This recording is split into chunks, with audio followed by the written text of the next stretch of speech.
நாகப்பட்டினத்தில் இருந்து இலங்கை காங்கேசன் துறைக்கு சுபம் நிறுவனத்தின் சார்பில் சிவகங்கை பயணிகள் கப்பல் போக்குவரத்து நடைபெற்று வருகிறது.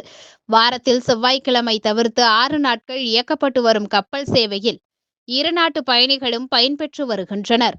இந்த நிலையில் சிவகங்கை கப்பல் நிறுவனத்தின் தலைவர் சுந்தர்ராஜன் நாகப்பட்டினம் பத்திரிகையாளர் மன்றத்தில் செய்தியாளர்களை சந்தித்தார். அப்போது நாகப்பட்டினத்தில் இருந்து இலங்கை காங்கேசன் துறைக்கு கடந்த ஆகஸ்ட் மாதம் முதல் சிவகங்கை கப்பல் சேவை இயக்கப்பட்டு வருவதாகவும், இதில் கோடை விடுமுறை முன்னிட்டு பயணிகளை கவரும் விதமாக தற்போது 8,500 ரூபாயாக உள்ள சென்று வருவதற்கான கட்டணம் 8,000 ரூபாயாக குறைக்கப்படுவதாக தெரிவித்தார். மேலும் தற்பொழுது 10 கிலோ வரை அனுமதிக்கப்படும் இலவச லக்கேஜ் இனி 22 கிலோ வரை அனுமதிக்கப்படும் எனவும், அதில் 7 கிலோ கைப்பை 15 கிலோ லக்கேஜில் இலவசமாக அனுமதிக்கப்படும் எனவும் தெரிவித்தார். மேலும் ஜூன் முதல் வாரத்தில் 250 பேர் பயணிக்கக்கூடிய கப்பல் இயக்கப்பட உள்ளதாகவும், கார்கோ கப்பல் இயக்குவதற்கான நடவடிக்கையும் எடுக்கப்பட்டு வருவதாக கப்பல் நிறுவன தலைவர் சுந்தர்ராஜன் தெரிவித்தார். ஆகஸ்ட் 16 கடந்த ஆண்டு நம்ம ஃபெரி சர்வீஸ் நாகப்பட்டினம் டு காங்கேசன் துறை துவக்கப்பட்டது. இடையில் பருவநிலை காரணமாக நவம்பர் 8ஆம் தேதியிலிருந்து பிப்ரவரி 21ஆம் தேதி வரை நிறுத்தப்பட்டிருந்தது. மீண்டும் பிப்ரவரி 22ஆம் தேதியிலிருந்து துவங்கி வெற்றிகரமாக இன்று வரை நடைபெற்றுக் கொண்டிருக்கிறது. வாரம் 6 நாட்கள் நடைபெற்றுக் கொண்டிருக்கிறது, செவ்வாய்க்கிழமையை தவிர. ஒரு மகிழ்ச்சிகரமான விஷயம் இதில் என்ன அப்படின்னு கேட்டிங்கன்னா, பருவநிலை காரணத்துக்கு முன்னாடி வந்து பார்த்தீங்கன்னா ஆகஸ்ட் 16லிருந்து நவம்பர் 8ஆம் தேதி வரைக்கும் பார்த்தீங்கன்னா பொதுமக்களோட போக்குவரத்து கொஞ்சம் கம்மியாக இருந்தது. அதில் பெரும்பாலும் இங்கே வந்து பார்த்தீங்கன்னா நிறைய பொருள் எடுத்துகிட்டு போகிறவங்க நிறைய போய்கிட்டு இருந்தாங்க. இப்போ இந்த 21ஆம் தேதி நம்ம பிப்ரவரிக்கு அப்புறம் துவங்கப்பட்ட பொழுது டூரிஸ்டுகளோட எண்ணிக்கை தினம் தினம் தினம் தினம் வந்து பார்த்தீங்கன்னா உங்களுக்கு அதிகரிச்சுக்கிட்டே இருக்குது. இப்போ அதிகபட்சமாக போகிறவங்களே வந்து பார்த்தீங்கன்னா டூரிஸ்டாக தான் இருக்கிறாங்க. பட் அவங்களுடைய வேண்டுகோள் வந்து சில விஷயங்களை வைத்திருந்தாங்க. அதை வந்து பார்த்தீங்கன்னா இந்த தடவை நாங்கள் கன்சிடர் பண்ணி அதையும் பரிசீலனை எடுத்து நாங்கள் வந்து செஞ்சுருக்கிறோம். முன்னாடி வந்து நம்ம லக்கேஜ் வந்து பார்த்தீங்கன்னா 10 கிலோ கொடுத்துருந்தோம். அதை வந்து இன்றிலிருந்து வந்து பார்த்தீங்கன்னா 7 கிலோ ஹேண்ட் லக்கேஜும் 15 கிலோ வந்து அவங்க செக்கிங் லக்கேஜ் 22 கிலோ எடுத்துகிட்டு போகிறதுக்கு இலவச லக்கேஜ் வந்து கொடுத்துருக்குறோம். அது இல்லாமல் ஃபேர் வந்து பார்த்தீங்கன்னா முன்னாடி நம்ம ஆரம்பிக்கும் பொழுது 9,200 வச்சுருந்தோம் டூவே இருவழி கட்டணமாக. அதை மீண்டும் நம்ம 22ஆம் தேதி பிப்ரவரி துவங்கும் பொழுது 8,500 மாற்றிருந்தோம். இப்போ இன்னொரு 500 ரூபாய் நம்ம குறைச்சி மக்களோட வேண்டுகோளுக்கு இடங்க நிறைய பயணிகள் வந்து பார்த்தீங்கன்னா சுற்றுலா செல்வம் இந்த கோடை காலத்தில் அப்படிங்கிறத முன்னெடுத்து நம்ம வந்து பார்த்தீங்கன்னா ஃபேர் குறைச்சிருக்கிறோம். லக்கேஜ் வந்து எக்ஸ்ட்ரா உங்களுக்கு வந்து இங்கே போயிட்டு வருவாங்களா சுற்றுலா பயணிகள் தான் வாங்கிட்டு வருவதற்காக அதையும் மனசில் வச்சு பண்ணியிருக்கிறோம்.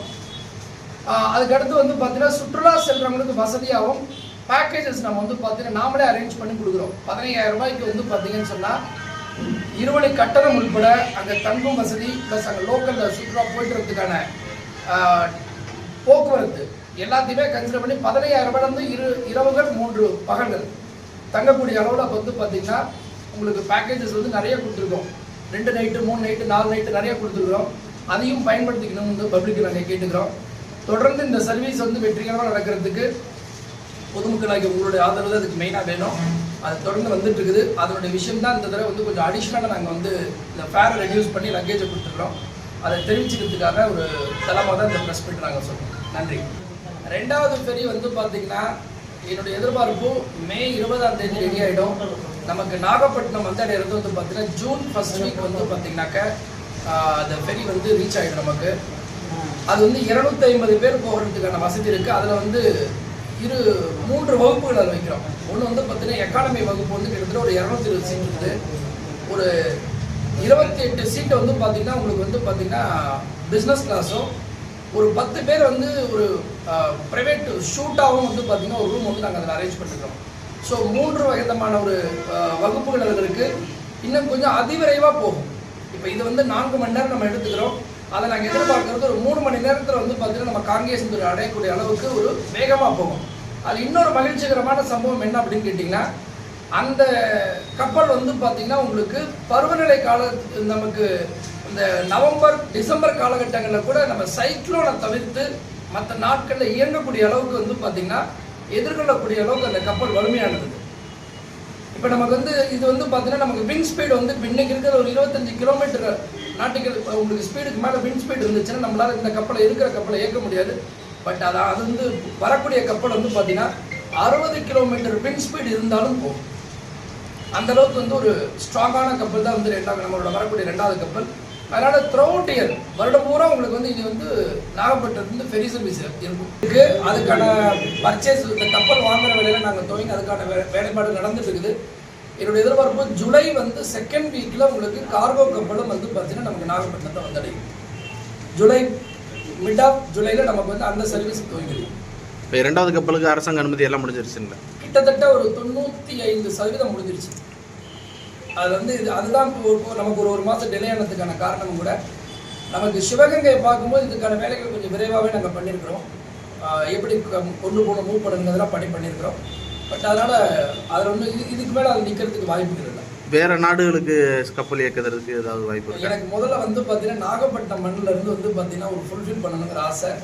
இதுக்கு அடுத்து வந்து பார்த்தீங்கன்னா நம்மளுடைய தமிழக அரசாங்கமும் மத்திய அரசாங்கமும் வந்து பார்த்தீங்கன்னாக்க ராமேஸ்வரம் வந்து டெவலப் பண்ணணுன்னு இருக்கிறாங்க. ஸோ எங்களுடைய குறிக்கோள் வந்து நாகப்பட்டினம், ராமேஸ்வரம் இது 2 வழித்தடங்களையும் நம்ம வந்து ஸ்ட்ராங் பண்ணலாம். வேறு பாதைகளுக்கெல்லாம் இதெல்லாம் பண்ணிட்டு தான் நாங்கள் வந்து நகரம் தரப்போம். தினம் வந்து பார்த்திங்கன்னா ஆயிரக்கணக்கான ஒரு மக்கள் வந்துட்டு போகிறாங்க உங்களுக்கு இந்த வேளாங்கண்ணிக்கு. அவங்களுடைய விஷயத்துக்கும் ப்ளஸ் இந்த பகுதியில் இருக்கவங்களுக்கு பண்ணுற மாதிரி ஒரு ஷார்ட் டியூரேஷனில் டிஸ்டன்ஸில் போகிற மாதிரி இரவு நேரங்களில் ஒரு டின்னர் க்ரூஸ் மாதிரி ஒரு இரவு நேரங்களில் ஒரு 5 நாட்டுகள் மேல் பக்கத்தில் இருக்கிற பகுதியில் போய்ட்டுற மாதிரி பகலில் வந்து காலையில் போய்ட்டுற மாதிரி இதெல்லாம் பண்ணலாமான்னு வந்து ஒரு டிஸ்கஷன் போயிட்டு இருக்கு. விரைவில் அதுக்கான ஒரு அறிவு. பொதுவாகவே உங்களுக்கு என்ன சொல்லணும்னா மாணவர்களுக்கு ஆல்ரெடியே நாங்கள் கொடுக்கக்கூடிய ஃபேரில் 10% ரிடக்ஷன் இருக்குது. ஜென்ரலாகவே இருக்குது. நாங்கள் ஒரு மாணவர்கள் எங்கள்கிட்ட அப்ரோச் பண்ணுறாங்க. ஒரு ஸ்கூல்லேருந்து இப்போ வந்து ஒரு 20 பேர் 30 பேர் அனுப்பணும்னு சொன்னாங்க, அனுப்புகிறோம். இது இல்லாமல் வந்து பார்த்தீங்கன்னா அவங்களோட இந்த டீச்சர்ஸ் அவங்க கூட போய்ட்டுறவங்களுக்குலாம் வந்து பார்த்தீங்கன்னா நாங்கள் வந்து அவங்களுக்கு இந்த காம்ப்ளிமெண்ட்ரி டிக்கெட் கொடுக்குறோம் அவங்களுக்கு. ஏன்னா மாணவர்களை கூட்டிகிட்டு பத்திரமா கூட்டிகிட்டு வரணும்னு சொல்லிட்டு அதுக்கான இதுவும் வந்து தொடர்ந்து கொடுத்துட்டு தான் இருக்கோம். நாங்கள் ஈவன் இப்போ ஃபேரை நம்ம குறைச்சிருக்கோம். நீங்கள் இதுக்கு நாங்கள் சம்மந்தப்படுத்தி பார்க்கல. காரணம் என்னென்னா அந்த ஃபேர் நம்ம ஃபேரோட மேட்ச் ஆகாது. அது நிச்சயமாக இதை விட வந்து ஒரு ஃபேர் வந்து ஜாஸ்தி. நிறைய பேருக்கு இன்னைக்கு விமான பயணம் பண்ணுறதுக்கு நமக்கு ஈஸியாக வாய்ப்பு இருக்குது. ஏன்னா நம்ம தமிழ்நாட்டிலே கிட்டத்தட்ட 7-8 நகரங்கள் நமக்கு விமான நிலையம் இருக்குங்க. ஆனால் நமக்கு ஒரு அயல்நாடு போகிறதுக்கு இங்கேருந்து பார்த்தீங்கன்னா அதுவும் இந்தியாவிலே வந்து பார்த்தீங்கன்னா ஒரு அயல்நாடு போகிற ஒரே கப்பல் நம்ம ஊரில் இருந்து போகிறதாங்க. அதுவே நம்ம மண்ணுக்கு ஒரு பெரிய பெருமை. கடல்வழி பயணத்துக்கு வேறு ஆப்ஷன் இல்லை உங்களுக்கு. அதுவே உங்களுக்கு ஒரு பெரிய வரவேற்பு. ப்ளஸ் ஜிஎஸ்டியோட 8000 ரூபாயா? எல்லா விதமான வரிகளும் சேர்த்து 8000 ரூபாய்.